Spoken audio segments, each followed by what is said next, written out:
अहिले नेपालमा सङ्घीय सरकारका निमित्त मात्रै झन्डै 12 खरब रुपियाँ चाहिँ लगानी भयो 1 वर्षमा।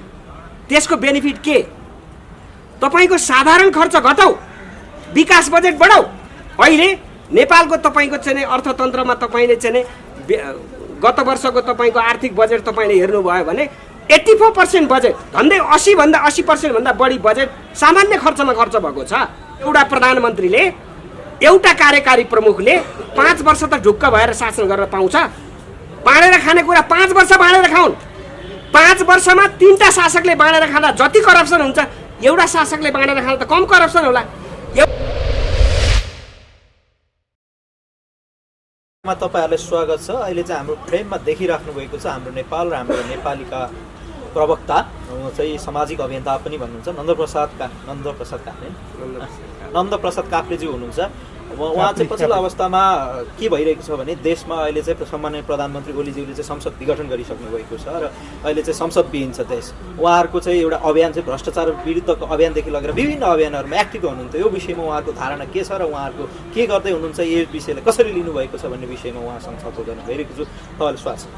धन्यवाद। आराम हुनुहुन्छ? एकदमै। देश त संसदविहीन भयो, रानो बिनाको माउरी जस्तो होइन भयो। के लागिरहेछ तपाईँको अभियान र तपाईँले के सोचिराख्नु भएको छ? देश संसदविहीन भयो, त्यो सबै त्यो ठिक हो कि बेठिक हो हेरिरहनु भएको छ। होइन तपाईँहरूको धारणा? यो चाहिँ अहिले हामी सङ्घीय लोकतान्त्रिक गणतन्त्रमा छौँ। यो 2074 सालको निर्वाचन नेपालको सर्वाधिक महत्त्वको निर्वाचन। संविधान सभाबाट नेपाली जनतालेकै बलबुतामा निर्माण भएको संविधानको कार्यान्वयन गर्ने चरणमा भएको 2074 सालको संविधान निर्वाचनबाट एउटा चाहिँ शक्तिशाली सरकार, नेकपाको नेतृत्वमा बनेको शक्तिशाली केपी ओली नेतृत्वको सरकार झन्डै 2/3 वरिपरि थियो। यो 2/3 वरिपरिको एउटा संवैधानिक हिसाबले शक्ति सम्पन्न एउटा लोकतान्त्रिक सरकारले हताश मनस्थितिका साथ एउटा पार्टीको आन्तरिक किचलोलाई मिलाउन नसकेर यो संसद विघटन गर्नु भनेको यो अत्यन्तै अलोकतान्त्रिक र केपी ओलीको तानाशाही चरित्रको पराकाष्ठ हो भन्ने हाम्रो ठहर। तपाईँहरूको ठहर छ। अब के गर्नुहुन्छ ठ्याक्कै? त्यो अरू बेला त सडकमा नाटक गर्नुहुन्छ होइन, विभिन्न ढोल गाजा झन्टा बजाएर हिँड्नुहुन्छ। यस्तो जनताको मतलाई चाहिँ अहिले चाहिँ अपहरण गरेको छ, तपाईँकै भाषामा भन्नु तानाशाह शैली देखिएको छ। तपाईँहरू चाहिँ कहाँ निधाइराख्नु भएको छ? तपाईँहरूको अभियन्ताहरू खै? तपाईँले जुन प्रश्न, यो हाँस्ने प्रश्न होइन क्या, देश लिइरहेको छ। तपाईँ नाटक गरेको होइन। हामीले भ्रष्टाचार नाटक नगरे अब कहिले यातायात कार्यालय पुग्नुहुन्छ तपाईँहरू, कहिले खै कहाँ पुग्नुहुन्छ, कहिले कहाँ प्याज कार्यालय प्याजको जो गोदाममा पुग्नुहुन्छ। कि नाटक होइन त्यो? होइन, यस्तो विषयमा चाहिँ तपाईँहरू आउनै हुन्न क्या। तपाईँहरूले एउटा कुरा के बुझ्नुहोस् भने हाम्रो नेपाल हामी नेपाली भ्रष्टाचार विरुद्धको अभियान सिङ्गो नेपाली नागरिकको अधिकारसित रिलेटेड भएका नेपाली नागरिकलाई अधिकार स्थापित गर्ने कुरामा, अधिकार वहन गर्ने कुरामा दुःख दिएका कुराहरूको विषयमा हामीले हाम्रो भूमिका निर्वाह गरे हो। यो नाटक गरे पनि होइन, ढोङ पिट्या पनि होइन। यसलाई तपाईँहरू जस्तो एउटा मिडियाकर्मी साथीहरूले नाटक हो, ढोङ हो भन्नुभयो भने त यो हाम्रो होइन क्या। जनताले भनिरहेको छ यो हिरो बन्नको लागि, सस्तो लोकप्रियताको लागि नाटक गरिरहेको छ। जताततै देशमा बलात्कार बढिरहेको छ, हिंसा भइरहेको छ। तपाईँकै भाषामा भन्नु भने भ्रष्टाचार पनि बढिरहेको छ। खै भ्रष्टाचारका फाइलहरू ल्याउनु भएको, ल्याउँछौँ सार्वजनिक गर्छौँ भन्नुभएको। अप्ठ्यारो जानु पर्यो नि त, निकाय छ नि जनताकै बिचमा सडकमै आएर जनतालाई दुःख दिएर नाटक। तपाईँलाई म जानकारी गराउँ, तपाईको भ्रष्टाचारको कुरा एनसेल प्रकरणमा 65 अरबको भ्रष्टाचारको कुरा कसले उठाउनु? मुद्दै जित्यो। सर्वोच्च अदालतबाट तपाईँको चाहिँ नेपाल सरकारको नाममा पैसा तिरा भनेर तपाईँको आदेश भयो। भलै तपाईँको सर्वोच्च अदालतमा यिनै पार्टीका तपाईँको झोले झाम्टेहरू न्यायाधीश भएका कारणले त्यो चाहिँ तपाईँको चाहिँ 48 अरब नेपाल सरकारको खातामा आइसक्यो। नेपालको सम्मानित न्यायालयलाई त्यसरी गाली नगर्नुहोस्। मैले सम्मानित न्यायालयलाई गाली गरे होइन, सम्मानित न्यायालयमा नियुक्ति भएका त्यहाँ चाहिँ तपाईँको बहस गर्न बसेका वकिलहरूलाई गाली गरे। वकिलहरू इमान्दार हुन्, हामी वाह भनिहाल्छौँ। उनीहरूले बेमानी काम गरे, जनताको विपक्षमा काम गरे, राष्ट्रको अहितमा काम गरे। हामी त्यसको लम्पसार भएर त्यसको समर्थन गर्न त सक्दैनौँ। त्यो समर्थन गर्न हुँदैन भनेर त यो भ्रष्टाचार विरुद्धको अभियानको जन्म भएको। त्यस कारणले तपाईँहरू जस्तो एउटा लोकप्रिय मिडियाहरूले यो चाहिँ ढोंगी हो, यो चाहिँ नाटक हो भनेर भन्नु भएन। फेरि अर्को कुरा लोकप्रियताको लागि गरे करोडौं जनताहरूको जनमत चाहिँ यहाँ चाहिँ अपहरण भएको छ क्या। खै तपाईँहरू बोल्नु भएको, हामी किन बोलेनौँ? खै हिजो अपहरण भयो, हिजो हामीले तपाईँको प्रेस मिट गऱ्यौँ, आज हाम्रो तपाईँको चाहिँ सेन्ट्रल कमिटीको बैठक बस्यो। अब हामी 1-2 दिनभित्रमा सार्वजनिक रूपमा तपाईँको चाहिँ जनतालाई भनिदिनु के निर्णय हाम्रो कार्यक्रमहरू सार्वजनिक गर्नेछौँ। हामीले के भन्यौँ, यो सरकार हिजो पनि भ्रष्टाचारमा लिप्त थियो, नागरिकको मताधिकारको अवमूल्यन गर्यो, अलोकतान्त्रिक गतिविधिबाट तानाशाही चरित्रको तपाईँको चाहिँ एउटा बाटोमा अगाडि बढिरहेको छ। यसलाई हामीले निरन्तर रूपमा प्रहार गर्नुपर्छ। लोकतान्त्रिक मूल्य र मान्यताको रक्षाका निमित्त, लोकतान्त्रिक मूल्य र मान्यताभित्र नागरिकको अधिकार सुनिश्चित गर्नका निमित्त निरन्तर रूपमा अगाडि लाग्नुपर्छ। यो अहिलेको कदम अलोकतान्त्रिक छ। लोकतान्त्रिक भन्नुहुन्छ, राजा आऊ देश बचाऊ अभियानमा पनि हुनुहुन्छ अरे भन्ने आएको छ। हामी कहाँ छौँ? त्यही आरोप छ। राजा नेपालको नागरिक होइन, नेपालको नागरिकलाई तपाईँको मर भन्ने हो र नेपालको नागरिक बाँच भन्ने हो? हामीले यति तपाईँको भाषामा जहाँ राजा आऊ देश बचाऊ भन्नुभएको छ, हाम्रो अभियान राजा आऊ देश बचाऊ भनेर यो अमुक तपाईँको चाहिँ नारा बोकेर कहाँ हिँडेको छ? तपाईँले हिँडेको आरोप छ। आरोप त ए बाबा तपाईँले अहिले जे आरोप लगाइदिनु भयो, म ठकुरीको सन्तान हुँ भनेर थर्काका अडियो टेपहरू आउट भएका छन्। होइन, ठकुरीका सन्तान एउटा इन्डिभिजुअल मान्छेले के भन्छ त्यो मेजर कुरा होइन। तपाईँले संस्थागत रूपमा तपाईँले सोधेका क्वेसनको जवाफ दिने कुरा संस्थागत रूपमा मैले गर्छु भने त्यो चाहिँ आधिकारिक कुरा हो। तपाईँले आधिकारिकता सोच्ने कि होइन, एउटा व्यक्तिले कसले के भन्छ आधिकारिक कुरा के हो भने सुशासन हाम्रो नेपाल हामी नेपाली अभियान नितान्त भ्रष्टाचार विरुद्धको अभियान हो। यो चाहिँ एउटा नेपालका नवजवान युवाहरू सङ्गठित गर्दै यहाँ जोसुकै सरकार बनोस्, यहाँ सरकारको कुरा छैन। भ्रष्टाचारको निर्मूलनको अभियानमा लाग्दै गर्दाखेरि तपाईँ जवाफ त टुङ्गिन दिनुहोस् न। तपाईँ जवाफै टुङ्गिन नदिकन बिचा क्रस गर्नुहुन्छ, अनि नागरिकले कसरी बुझ्छन्? यो अभियान तपाईँको जोसुकै सरकार नेपालमा बनोस्, हामीलाई सरकार को बन्छ हामीलाई धेरै टाउको दुखाइको विषय होइन। जोसुकै सरकार बनोस्, उसले सुशासन मैत्री वातावरण निर्माण गरोस्, नागरिकको त नैसर्गिक अधिकारमाथि उसले कुठाराघात नगरोस्। यो मुलुकमा भ्रष्टाचार अन्त्य हुने बाटोबाट तपाईँको चाहिँ आफ्नो सम्पूर्ण संयन्त्रहरू परिचालन गरोस्। स्वास्थ्य र शिक्षालाई तपाईँको नागरिक स्तरमा सम्पूर्ण रूपमा निःशुल्क र गुणस्तरीय गरोस्। रोजगारी यही मुलुकमा सिर्जना गर्ने वातावरण निर्माण गरोस्। यो जनताको आवाज होइन, यो जनताको माग होइन। संविधानमा लेखेर भएन, त्यसलाई नागरिकले अनुभूत गर्ने गरी तपाईँको जीवन व्यवहारमा देखिने गरी आउनु पर्यो। हामी त त्यसको कुरा गरिरहेको छौँ। तपाईँहरूले चाहिँ कसरी यो चाहिँ सम्भव देख्नुहुन्छ? लु, तपाईँहरू ठ्याक्कै सत्ता पुग्नुभयो अरे यसलाई चाहिँ कसरी कार्यान्वयन गर्नुहुन्छ? स्रोत के हो? तपाईँहरूको एजेन्डा के हो? भोलिको दिनमा कसरी यसलाई चाहिँ कसरी यो स्रोत जुटाएर कसरी यसलाई चाहिँ म्यानेज गर्नुहुन्छ? ठ्याक्कै भनिदिनुहोस्। यो गफ चाहिँ धेरै मिठो हुन्छ क्या, कुरा भनेको चाहिँ ठ्याक्कै हुनु पर्यो क्या। तपाईँलाई म एउटा उदाहरण दिएँ। अहिले नेपालमा 886 जना सांसद छ। नेपालमा 77 वटा जिल्ला छ, 886 वटा सांसद किन चाहियो? अहिले नेपालमा सङ्घीय सरकारका निमित्त मात्रै झन्डै 12 खरब रुपियाँ चाहिँ लगानी भयो 1 वर्षमा। त्यसको बेनिफिट के? तपाईँको साधारण खर्च घटाऊ, विकास बजेट बढाऊ। अहिले नेपालको तपाईँको चाहिँ अर्थतन्त्रमा तपाईँले चाहिँ गत वर्षको तपाईँको आर्थिक बजेट तपाईँले हेर्नुभयो भने 84% बजेट, झन्डै 80% भन्दा बढी बजेट सामान्य खर्चमा खर्च भएको छ। 20% बजेटले नेपालको तपाईँको चाहिँ समृद्धिको यात्रा तय हुनसक्छ। त्यस कारणले सामान्य खर्च घटाऊ, विकासको बजेट बढाऊ। हामीसित पैसाको कमी छैन, व्यवस्थापनको कमजोरी हो। व्यवस्थापनलाई व्यवस्थित गर्ने भने यो नेपाल हेर्नुहोस्, विश्वको सबैभन्दा सुनको टुक्रा भएको मुलुक हो। यहाँ के छैन? संसारमा मानव निर्मित संरचनाले तपाईँको विश्वचकित बनाए, अन्तर्राष्ट्रिय पर्यटकहरूलाई भित्राएर अरबौँ खरबौँ पैसाहरू जम्मा गरे। आज हामीले प्रकृतिले दिएको कुरालाई हामीले संरक्षण गर्न सकेनौँ, व्यवस्थापन गर्न सकेनौँ। यो सम्पूर्ण कुराहरूलाई हामीले प्रकृति प्रेमी कुरालाई मात्र जोगाउन सक्छौँ भने भन्छ क्या। तपाईँ हाम्रो नेपाल हामी नेपालीको अभियानले चाहिँ कसरी यसलाई चाहिँ म्यानेज गर्छ क्या? ठ्याक्कै भनिदिनु क्या। त्यो हामीसँग सगरमाथा छ भन्ने कुरा सबैले थाहा छ, जङ्गल छ भन्ने कुरा थाहा छ, खनिज छ भन्ने कुरा थाहा छ, तर त्यसलाई उत्खनन गर्ने, त्यसरी जनताको बिचमा कसरी त्यसलाई चाहिँ लाने भन्ने चाहिँ ठ्याक्कै चाहिँ के छ क्या? तपाईँलाई म एउटा अभियानको प्रवक्ता भएको हैसियतमा शुभकामना पनि दिन चाहन्छु। तपाईँको कुरा जुन एङ्गलबाट सोधिरहनु भएको छ पुरा होस् कुनै समयमा। हाम्रो नेपाल हामी नेपाली अभियान सत्तामा पुग्यो भने के हुन्छ भनेर जुन तपाईँले कुरा गरिरहनु भएको छ, हामी पहिलोपटक त सबैको सपना त सत्तै हो नि त। पहिलोपटक हामी के गर्छौँ? होइन मोही माग्ने ढुङ्ग्रो लुकाउने भने जस्तो किन लुकाउनुहुन्छ कि अभियान त्यो एउटै माध्यमबाट तपाईँहरू पनि त यो चाहिँ जुन सत्ताकोले चाहिँ गरिराखेको कामहरू चाहिँ गलत छ त्यसलाई चाहिँ चेन्ज गर्नुपर्छ, त्यसको लागि चाहिँ हामी जस्तो युवाहरू राम्रो युवाहरू पुग्नुपर्छ भन्नु कारण नै सत्तै त हो नि टार्गेट, सिधै हो क्या लु भन्नुहोस्।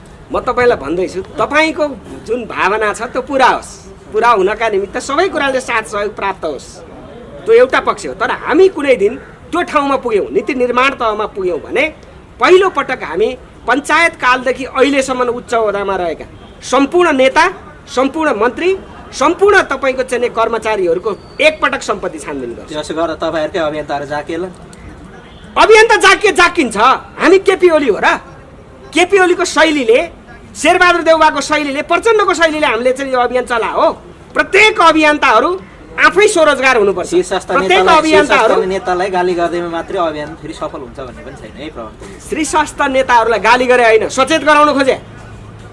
हामीले निरन्तर रूपमा सचेत गराएको, सचेत गराउँदै थुप्रै भ्रष्टाचारका काण्डहरू बाहिर आए। म तपाईँलाई जानकारी गराउँ, प्रधानमन्त्री केपी ओलीको विरुद्धमा, एउटा नेपालको एउटा राष्ट्रको कार्यकारी प्रमुखको विरुद्धमा कुन चाहिँ नागरिकले आजका दिनसम्म मुद्दा हालेको थियो सर्वोच्च अदालत? जब नागरिकले मेरा पछाडि अब अभियन्ताहरू छन् भन्ने ठान्यो, त्यसपछि हामीले प्रधानमन्त्रीको विरुद्धमा मुद्दा हाल्ने 8 नागरिकहरूले गरे। के विषयमा हाल्नु जनतालाई बताइदिनु? भ्रष्टाचारको विषयमा, अनियमितताको विषयमा। कति गर्नुभएछ भ्रष्टाचार ठ्याक्कै भन्नु? भ्रष्टाचार कति गरेछ तपाईँले मलाई सोध्ने कुरा हो र? दक्षिण एसियाको सबैभन्दा तपाईँहरू मुद्दा हाल्ने अनि मैले चाहिँ तपाईँलाई नसोधेर कसलाई सोध्ने? दक्षिण एसियाको 47वटा राष्ट्रमा सबैभन्दा धेरै भ्रष्टाचार गर्ने मुलुक नेपाल भयो भनेपछि तपाईँले भ्रष्टाचार गरेर होइन होला? जो सत्तामा पुग्यो होइन भनिसक्यो सरकारको एउटा एनजिओले गरेको डाटा गलत छ भनेर भनि तपाईँले बडा राम्रो कुरा गर्नुभयो। हेर्नुहोस्, अत्यन्तै राम्रो कुरा गर्नुभयो। मलाई यो कुरा गरेको मलाई तपाईँप्रति म खुसी व्यक्त गर्छु। यो सरकारले अथवा नेपालको तपाईँको भ्रष्टाचारको तपाईँको चाहिँ श्रेणी यदि भ्रष्टाचार नगर्ने सूचीको सबैभन्दा 1 नम्बरमा भएको भए अहिलेको सरकारले मैले चाहिँ भ्रष्टाचार गरेको थिएँ, यो गलत हाल्यो भनेर भन्थ्यो र? पक्कै पनि भन्दैन थियो नि। त्यसकारणले अहिले भ्रष्टाचारको सूचीको 1 नम्बरमा परेपछि चाहिँ नानाभाँती कुरा गरेर हुन्छ कि? तपाईँको चाहिँ एमनेस्टी इन्टरनेसनल गलत संस्था हो भन्न सक्न पर्यो।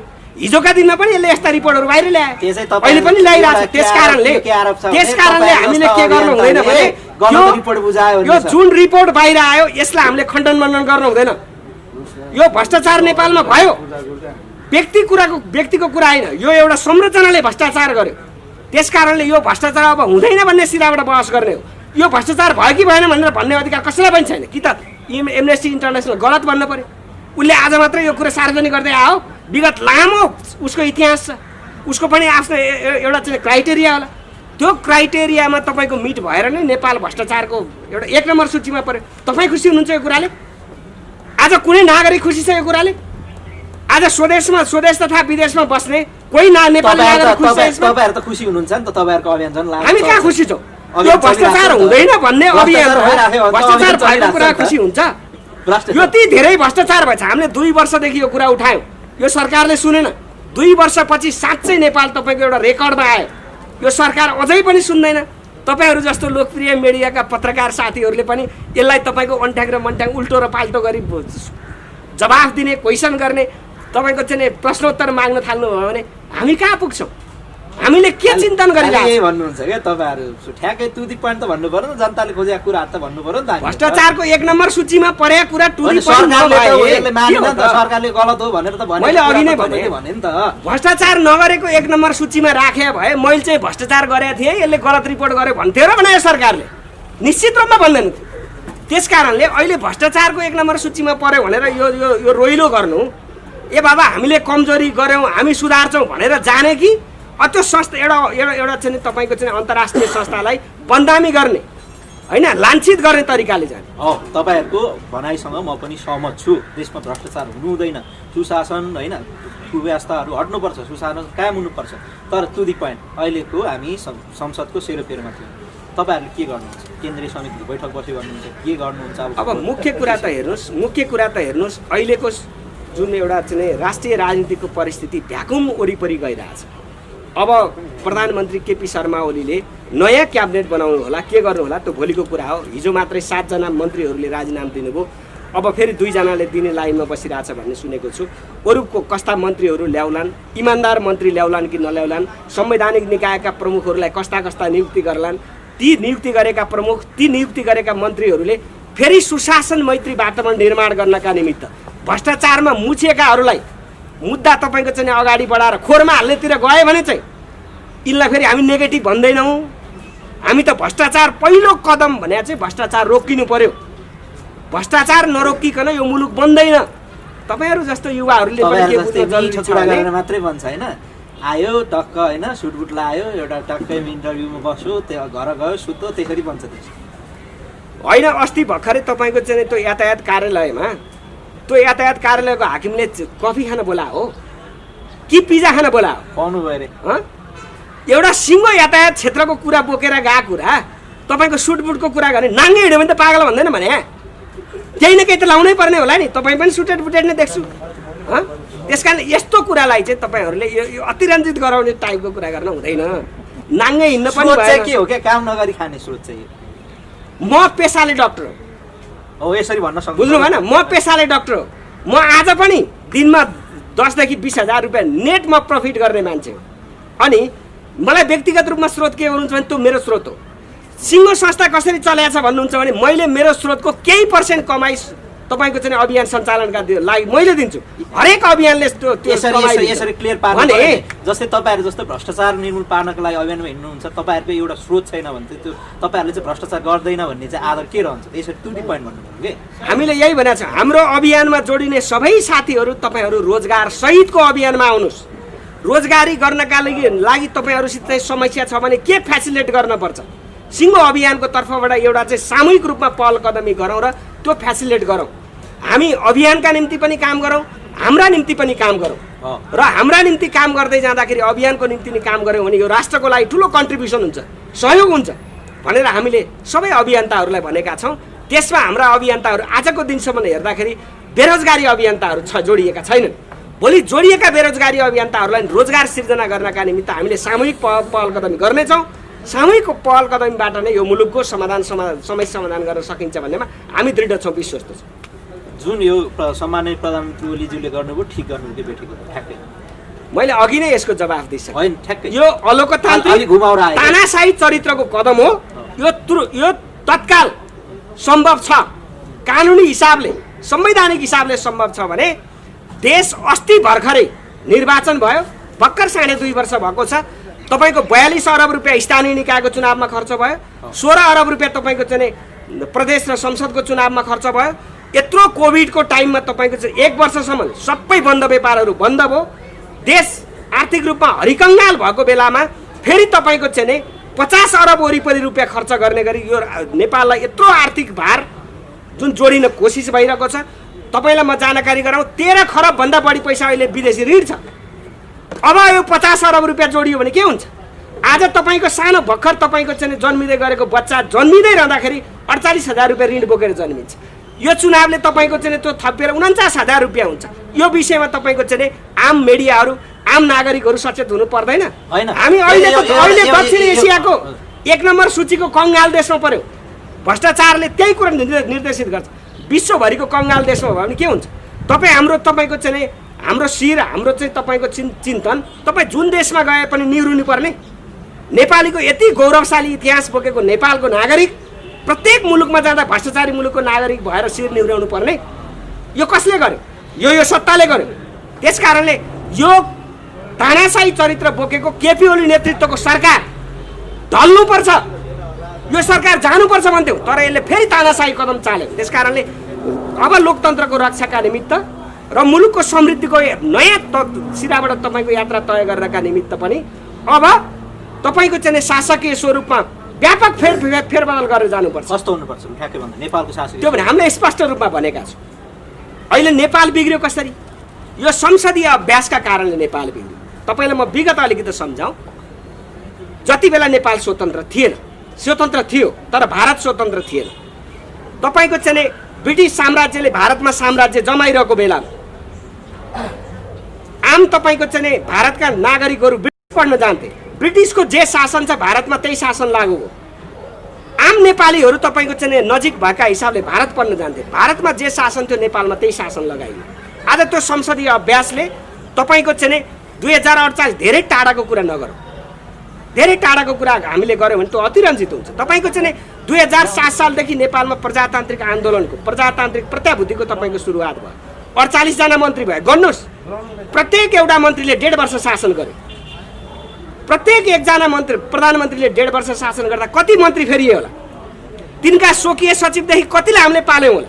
त्यसकारणले हामीले के भनेको हो भने प्रत्यक्ष कार्यकारी प्रमुखको मागसहित अब तपाईँको चाहिँ संविधानमा पुनर्लेखन गरेर तपाईँको चाहिँ शासकीय स्वरूपमा रूपान्तरण गरेर जानुपर्छ। त्यो भयो भने कम्तीमा एउटा प्रधानमन्त्रीले एउटा कार्यकारी प्रमुखले 5 वर्ष त ढुक्क भएर शासन गर्न पाउँछ।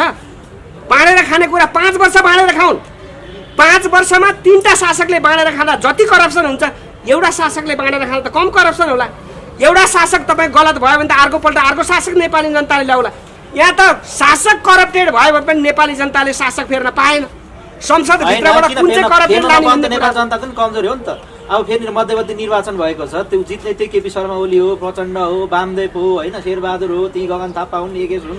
अरू नयाँ अनुहार त नेपाली जनताले पत्याउँदैन अनि त्यसपछि उनीहरूलाई मात्रै गाली गरेर हुन्छ त? त्यो त हामी जनताको नि त कमजोरी छ। हामीले तपाईँहरू जस्तो लोकप्रिय मिडिया मार्फत विगत 2 वर्षदेखि घाँटी फुल्ने गरी चिच्चाइरहेको विषय यही हो। अहिले नेतालाई मात्रै धेरै दोष नदिउँ, तपाईँ हामी पनि दोषी हो। अब भोट हाल्दाखेरि यसको इकोनोमिक स्ट्याटस के हो हेरौँ, यसले व्यवहारमा के काम गरेछ, के व्यवसाय गरेछ हेरौँ। हरि कङ्गाललाई हामीले भोट हाल्यौँ, हरि कङ्गालले देश कङ्गाल बनायो। तपाईँ हामी आज कङ्गाल देशका नागरिक भयौँ।